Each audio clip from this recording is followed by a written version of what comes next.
ሲኖር አንደኛ ሙት ዓመት ላይ የየመን አማጺ ሁቲ የጦራቸው ጠቅላይ አዛዥ መገደሉን ማመናቸው ሰምተናል። ዛሬ ኤግዛክትሊ አንደኛ ዓመቱን የሚይዘው ያያ ሲንዋር ኦክቶበር 7ን ጠንስሶ ከማስን ወታደሮች ካሰማረ በኋላ አሁን ጋዛን የምታዩትን ፍርስራሽነት እንደቀየረና በዛ ምክንያት የኢራን የሂዝቦላ የሁቲ የተለያዩ አሸባሪ ኃይላቶች ለመደምሰሳቸው ምክንያት መሆኑን ኦልሞስት ሊባኖንን እያፈረሰ እንደሆነ በተደጋጋሚ ጊዜ ያወራነው ነገር ስለሆነ በዛሬው ቀን የየመኑ ሁቲ ኦገስት 28 ላይ እስራኤል ሰናን በደበደበችበት ጊዜ የጦር ኃይሎች ጠቅላይ አዛዥ የሆነው መሐመድ አብደልካሪም አልጋማሪ መገደላቸውን በኦፊሻል ስቴትመንታቸው አምነዋል። የምታስታውሱት እስራኤል በተደጋጋሚ ጊዜ ሰው ለማስወገድ ጥረት አድርጋለች።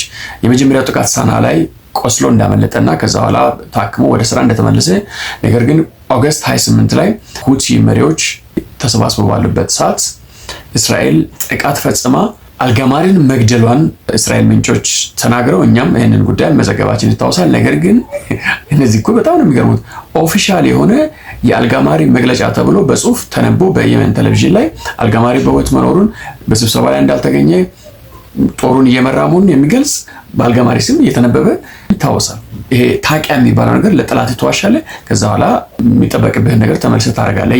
የታቂያ ዋና ሀሳብ ነውና ዛሬ ግን ይህ በምታዩት መልኩ በኦፊሻል ስቴትመንት መሐመድ አብደልካሪም አልጋማሪ መወገዳቸውን ካመኑ በኋላ በምትኩ ደግሞ ዩሱፍ ሐሰን አልማዳኒን የሁቲ ጦር ቺፍ ኦፍ ስታፍ አድርገው መሾማቸውን ከመሸ በወጣ ዜና ላይ መመልከት ይችላል። እስራኤል የተዋጋቻቸውን የሁሉንም ቺፍ ኦፍ ስታፍ ወይም የጦር ኃይሎች ጠቅላይ አዛዦችን አስወግዳለች። ለምሳሌ የሐማሱን መሐመድ ዴፍ ወዲያውኑ ያስወገደችው፣ የሂዝቦላውን ፉአድ ሹክሪን ወዲያውኑ ያስወገደችው፣ የኢራኑን ጀነራል መሐመድ ባጋሪን አስወግዳለች። አሁን ደግሞ እንደሰማችሁት የሁቲውን መሐመድ አብደልካሪም ጋማሪን አስወግዳለች። ስለዚህ ከእስራኤል ጋር ጦርነት ውስጥ ገጥመው የጦር ኃይሎች ጠቅላይ አዛዥ ወይም የኢታማጆር ሹም ያልሞተበት በዚህ 2 ዓመት ውስጥ የለም። እንደዚህ አይነት ነገር በዓለም ላይ ተደርጎ አይታወቅም። ሀውካም እያንዳንዱ የጠላቶችን ቺፍ ኦፍ ስታፍ እንዴት ነው የምታስወግደው? ሞስት የሚጠበቁ የሚባሉት ቺፍ ኦፍ ስታፎች ናቸው። ምክንያቱም ጦሩን ኦፕሬሽኑን የሚመሩት እነሱ ስለሆኑ። በሌላ በኩል ደግሞ በጣም በሚገርም ሁኔታ በእስራኤል ውስጥ ቤንያሚን ኔታንያሁ እጅግ በጣም በከፍተኛ ሁኔታ በኦፒኒየን ፖል የመሩ ነው። 58% አፕሩቫል ሬቲንግ። ከእሳቸው ቀጥሎ ማን እንደመጡ ታውቃላችሁ?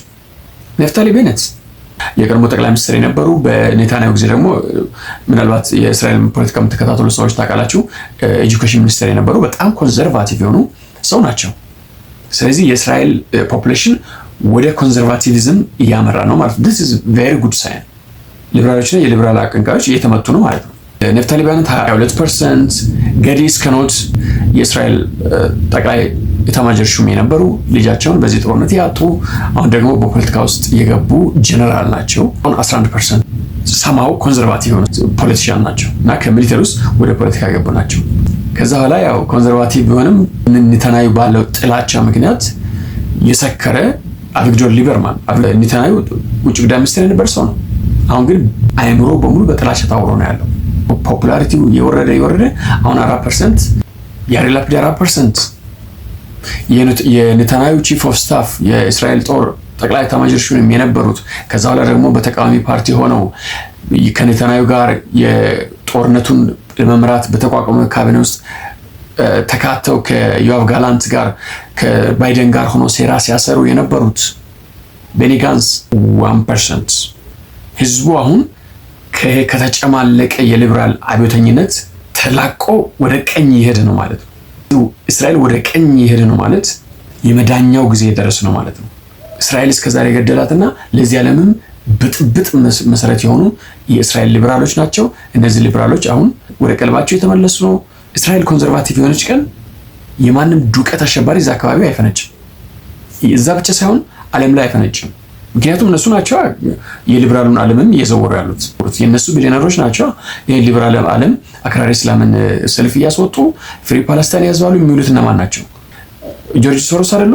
አይሁዳውያን ሁሉም እናውቃቸው። እነዚህ ቢሊዮነሮች ተሰባስቦ ፍሪ ፓለስታይን ያሉ ሃርቫርድ ላይ፣ ፕሪንስተን ላይ፣ ጆርጅ ታውን በየዩኒቨርሲቲ ያደራጀ ፍሪ ፓለስታይን እና አክራሪ እስልምና የሚመራው ማን ነው? የሊበራል አይሁድ ቢሊዮነር ነው። አክራሪ እስላምንና የግብረ ሰዶማውያን አንድ ላይ እንደዚህ አዳቅሎ ፍሪ ፓለስታይን ያደርጉ ሰልፍ እያወጡ የሚያዘምቱት ሊበራል አይሁዶች ናቸው። ጉርሞርን ብሪተን ላይ ሳይቀር ወጥቶ ሊበራል አይሁዳዊ እስራኤል ትጥፋ ብሎ ሲናገር ሰምቻለሁ። ወደ ኮንዘርቫቲቭ መንገድ ወደ ቀኝ ህዝባቸው እየሄደ ነው። this is very good